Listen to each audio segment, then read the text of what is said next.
South ఇండియాలోనే అతి తక్కువ ధరలకే రత్నాలందించే ఏకైక సంస్థ 6JVR. వైఎస్ షర్మిలారెడ్డి గారు కడప ఎంపీగా పోటీ చేయబోతున్నారు. ఏ స్థాయిలో డ్యామేజ్ అవుతుంది మీకు? అవినాష్ రెడ్డి గారిని ఓడించడమే లక్ష్యం అని చెప్తున్నారు. అంతేకాదు వివేకానంద రెడ్డి గారి కూతుర్ని పక్కన పెట్టుకుని ఎలక్షన్ క్యాంపెయిన్ చేస్తున్నారు. నేను ఏమంటానంటే సార్, ఇదే ప్రొద్దుటూరులో 27వ తారీఖున గత నెలలో మార్చి 27వ తారీఖున ఒక జగన్మోహన్ రెడ్డి గారు ఒక సభ పెట్టారు. ముందు ప్రజల యొక్క సమస్యలు దాని మీద పెడుతూ చెప్పారు. ఆ రోజే Telugu Desam party, Janasena party, BJP party, ఈ పార్టీలకు తోడు నా ఇద్దరు చెల్లెలను తీసుకొని వచ్చి మన మీద అసత్య ప్రచారం చేయడానికి కూడా పూనుకున్నారని చెప్పారు. ఇద్దరు చెల్లెళ్ళే అన్నారు, వేరే మాట్లాడలే. అయితే షర్మిలమ్మ గారు, సునీతమ్మ గారు. షర్మిలమ్మ గారు ఏదైతే మొన్న రాజశేఖర రెడ్డి గారి యొక్క అక్కడ ఘాట్ దగ్గరకు వచ్చి మాట్లాడుతూ, నేను కాంగ్రెస్ పార్టీ తరఫున మా నాన్న రాజశేఖర రెడ్డి గారి ఆశయం ఏంటి అంటే, ఆయన ఎవరో మరి ఆజన్మ బ్రహ్మచారి ఉన్నారు, రాహుల్ గాంధీని ఆజన్మ బ్రహ్మచారి అంటారు. మరి పవన్ కళ్యాణ్ అయితే ఆయన బ్రహ్మచారి అని చెప్పుకుంటాడు. కానీ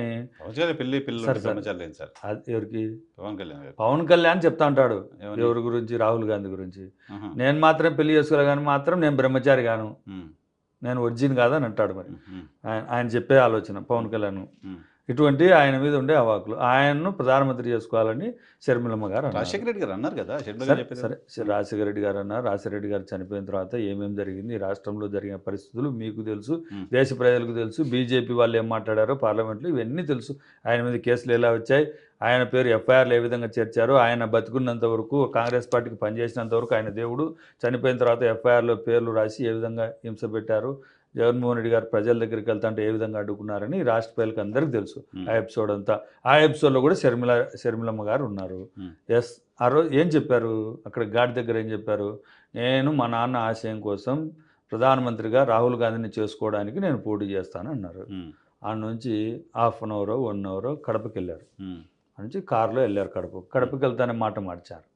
ఏం మాట మార్చారు, మా అన్న ఎవరైతే వివేకానంద రెడ్డి హత్య కేసులో హత్య చేసిన వాళ్ళకు సీట్ ఇచ్చింది, హత్య చేసిన వాళ్ళకు సీట్ ఇచ్చింది మేము కాదు, హత్య చేసిన వాళ్ళను వెనకేసుకొచ్చింది మేము కాదు, నీ పక్కన ఉన్న సునీతమ్మ గారే హత్య చేసిన వాళ్ళని వెనకలు పెట్టుకొని, హత్య చేసిన వాళ్ళను బయటికి తీసుకొచ్చి, హత్య చేసిన వాళ్ళకు బెయిల్ ఇప్పించి, హత్య చేసిన వాళ్ళకే డబ్బులు ఇచ్చి, హత్య చేసిన వాళ్ళని వెనకమ్మడి పెట్టుకొని తిరుగుతుండేది సునీతమ్మ గారే. ఇది గుర్తుపెట్టుకోండి, ఈ పాయింట్ గుర్తుపెట్టుకోండి. సునీతమ్మ గారు దస్తగిరి అనే వ్యక్తి, నేనే చంపాను, నేనే పొడిచాను, నేనే గొడ్డలతో నరికానన్న చెప్పిన వ్యక్తిని వెనకేసుకొస్తాండేది సునీతమ్మ గారు, మేము కాదు. సునీతమ్మ గారు ఈ పాయింట్ గుర్తుపెట్టుకోండి. ఈ పాయింట్ మళ్ళీ అడుగుతాం. సునీతారెడ్డి గారు దస్తగిరిని వెనకేసుకొస్తే, దస్తగిరి వెనకున్న వాళ్ళని మీరు వెనకేసుకొస్తున్నారండి కదా.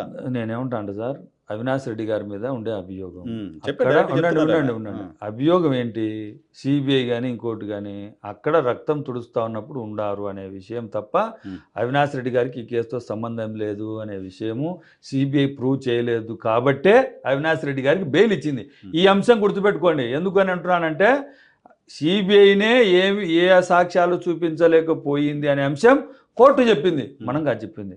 సిబిఐ కోర్టు చెప్పింది, హైకోర్టులో ఆ సాక్ష్యాలు నిరూపించలేరు కాబట్టే బెయిల్ ఇస్తున్నాను, అవినాష్ రెడ్డి గారికి బెయిల్ ఇస్తున్నాను, మీరు ఏదైనా ఉంటే దాని ప్రకారం చట్ట ప్రకారం మీరు చేసుకోండి, ఆయనకైతే బెయిల్ ఇస్తున్నాను, మీరైతే ఆయన మీద సాక్ష్యాలు చూపించలేని వ్యక్తిని, సాక్ష్యాలు అతని మీద లేనప్పుడు ఆయన్ని ఎలా ముద్దాయి అంటారు, ఆయన్ని ఎలా దీంట్లో జగన్మోహన్ రెడ్డి గారు సపోర్ట్ చేశారు, చూపించలేకపోయారేమో, అప్పటికి ఇప్పుడు చూపిస్తారేమో.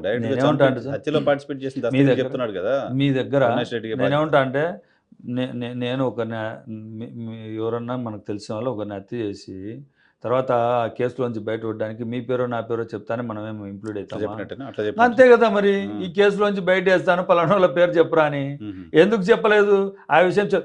ఏదైతే దస్తగిరి ఇచ్చిన అప్రూవల్ స్టేట్మెంట్ చూడండి, మీరు గమనించండి, మీరు తెప్పించుకోండి. షర్మిలమ్మ గారే ఇచ్చారు దాంట్లో స్టేట్మెంట్లో, వైఎస్ఆర్ కాంగ్రెస్ పార్టీ ఎంపీ అభ్యర్థిత్వం కోసం కాదు ఈ హత్య జరిగిందని ఆమె ఇచ్చారు. మరి ఇప్పుడు ఆమె చెప్తున్నారు, నేనేమంటానంటే నా అవసరాల కోసం మీరు షర్మిలమ్మ గారు సిబిఐకి ఇచ్చిన స్టేట్మెంట్ ఏంటి అంటున్నా, ప్రజల్లో చెప్తున్న స్టేట్మెంట్ అదే సార్. మన అవసరాలు ఏంటి, మనం ఎందుకు పోటీ చేస్తున్నాం, ఆడేమో వాళ్ళ నాన్న కోసము రాహుల్ గాంధీ ప్రధానమంత్రి పోటీ చేయడానికి నేను ఎంపీగా పోటీ చేస్తానంటారు. దాని మీదనే ఉంటావా? ఉండవు. మళ్ళీ కడపకు వచ్చేసరికి ఏం చెప్తున్నావు? అవినాష్ రెడ్డి గారికి సీట్ ఇచ్చారు కాబట్టి దానికోసం అవినాష్ రెడ్డి గారికి సీట్ ఇవ్వద్దు అనే విషయం చెప్పాలి. జగన్మోహన్ రెడ్డి గారు తన చిన్నాన్నను చంపింది అవినాష్ రెడ్డి కాదు, అవినాష్ రెడ్డి గారికి సంబంధం లేదని నమ్మాడు కాబట్టి సీట్ ఇచ్చాడు. నమ్మాడు కాబట్టి అవినాష్ రెడ్డి గారికి ఈ కేసుతో సంబంధం లేదని నమ్మారు కాబట్టి సీట్ ఇచ్చాడు.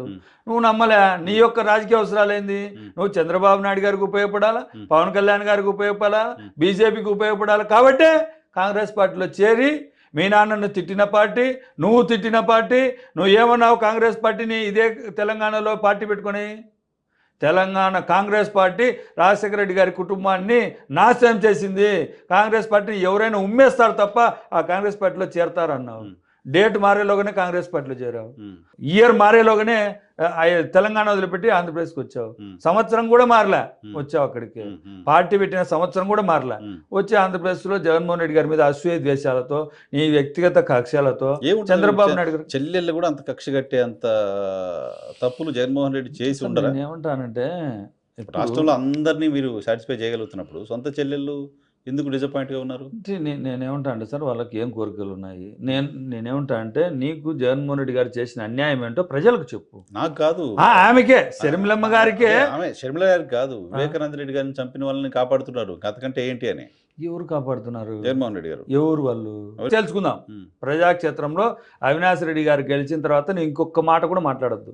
ఈ విషయం గురించి మాట్లాడితే అంతే కదా మరి. అంతే కదా మరి. మీరు ఆ జనాలను తీర్పిస్తా ఉన్నారు కదా. వైఎస్ఆర్ కాంగ్రెస్ పార్టీకి ఓట్లేదు, జగన్మోహన్ రెడ్డి గారికి ఓట్లేదు అంటున్నావు కదా. ఎస్, దీని మీదైనా ఓకే అనిపించండి. మీరు కూడా సమాజంలో ఫోర్త్ పిల్లర్ లాంటి వాళ్ళు. ఈ విషయం మీద చర్చ పెట్టి వాళ్ళు ఏదో ఒక దానికి ఇప్పుడు వాళ్ళు ఏదైతే ఆరోపణలు చేస్తున్నారో దానికి కన్ఫర్మ్ అయి ఉండమని చెప్పండి. అడుగుతా ఉన్నాం మేము మిమ్మల్ని. మా మీద ఒక ఆరోపణలు గెలవలేరు అయితే డిపాజిట్ తెచ్చుకోమని చెప్పండి సార్. డిపాజిట్ తెచ్చుకోమని చెప్పండి అంటున్నా.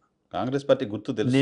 కాంగ్రెస్ పార్టీ గుర్తు సార్, కాంగ్రెస్ పార్టీ గుర్తు రాజశేఖర రెడ్డి గారు ఉన్నంతవరకు ఈ రాష్ట్రంలో ఎంత బలంగా ఉంది, ఈ రాష్ట్రంలో ఆయన చనిపోయిన తర్వాత ఎంత హీనంగా మారిపోయింది అనే విషయం ఈ రాష్ట్ర ప్రజలకు మళ్ళీ రివాంప్ చేయడం కోసమే షర్మిల వచ్చారు. అంటే నేనేమంటా అంటే, కాంగ్రెస్ పార్టీని పెద్దగా చెప్తుంటారు. రాజశేఖర రెడ్డి గారిని ముఖ్యమంత్రి చేసింది కాంగ్రెస్ పార్టీ, రాజశేఖర రెడ్డి గారికి జీవితం ఇచ్చింది కాంగ్రెస్ పార్టీ అంటారు. ఇప్పుడు ఎందుకు గెలవలేకపోతున్నారు? రాజశేఖర రెడ్డి గారు లేకుండా తెలంగాణలో ముఖ్యమంత్రి అయ్యారు కదా. 10 సంవత్సరాలు పట్టింది. నేనేమంటా అంటే, కేసీఆర్ గారి తప్పిదాల వల్ల గెలిచిందే తప్ప మీరు చేసిన తప్పిదేమో అవినాష్ రెడ్డి గారికి టికెట్ ఇవ్వడం, రేపు షర్మిల గారు గెలుస్తారేమో. సరే చూద్దామంటా. నేనేమంటున్నా, అదే దానికి కన్ఫర్మ్ అయ్యి దానికి ఏదైతే ఉందో దాన్ని ఓకే చేయమంటున్నా. దాన్ని ఓకే ప్రజాక్షేత్రంలో తెలుసుకుంటామని చెప్పి వచ్చారు కదా. మంచిది, రెఫరెండమే. స్వాగతం సుస్వాగతం. షర్మిలమ్మ గారికి, సునీతమ్మ గారికి, కాంగ్రెస్ పార్టీకి, ఏదైతే తెలుగుదేశం పార్టీకి వెనకాల, కాంగ్రెస్ పార్టీకి వెనకాల ఉండి డబ్బులు ఇప్పించి కాంగ్రెస్ పార్టీకి తెలుగుదేశం పార్టీ నేతలే డబ్బులు ఇచ్చి ఏ విధంగా ఆంధ్రప్రదేశ్లో చేస్తున్నారు ఈ రాష్ట్ర ప్రజలకు అన్నిటికీ తెలుసు. ఎవరు మంచి చేస్తే వాళ్ళకు ఓట్లు వేస్తారు ఆంధ్రప్రదేశ్ రాష్ట్ర ప్రజలు. వాళ్ళ కుటుంబానికి మంచి జరుగుతూనే మేము ఓటు అడుగుతా ఉన్నాం. అవినాష్ రెడ్డి గారి గురించి తప్పుడు మాటలు మాట్లాడితే ప్రజలే తీర్పు చెప్తారు. రాష్ట్రంలో దాదాపు 1 కోటి కుటుంబాలకు మీ ఇంట్లో మంచి జరిగితే మాకు ఓటు ఏంటి అని జగన్మోహన్ రెడ్డి అడుగుతున్నారు. కానీ ఆయన సొంత ఇంట్లో వాళ్ళకి మాత్రం ఆ మాట చెప్పలేకపోతున్నారు. నేనేమంటానంటే, వాళ్ళకి జరిగిన, నేనేమంటానంటే సార్, మీకు అన్యాయం జరిగింది అనుకోండి, హనుమంత్ రెడ్డి లేకుంటే ప్రభుత్వమో నాకు ఈ సబ్సిడీ ఇస్తా అన్నారు, ఇవ్వలేదు, లేకుంటే నాకు ఈ మాట చెప్పారు, నాకు నెలకు 1 లక్ష రూపాయలు, 10 లక్షలు, 5 లక్షలు, లేకుంటే నా కుటుంబాన్ని పోషిస్తూ ఉన్నారు, ఆ రోజు ఓట్లు వేయించుకున్నారు, ఈరోజు చేయలేదు అని చెప్పాలి. ఒక నిర్దిష్టమైన అభిప్రాయం ఉండాలి.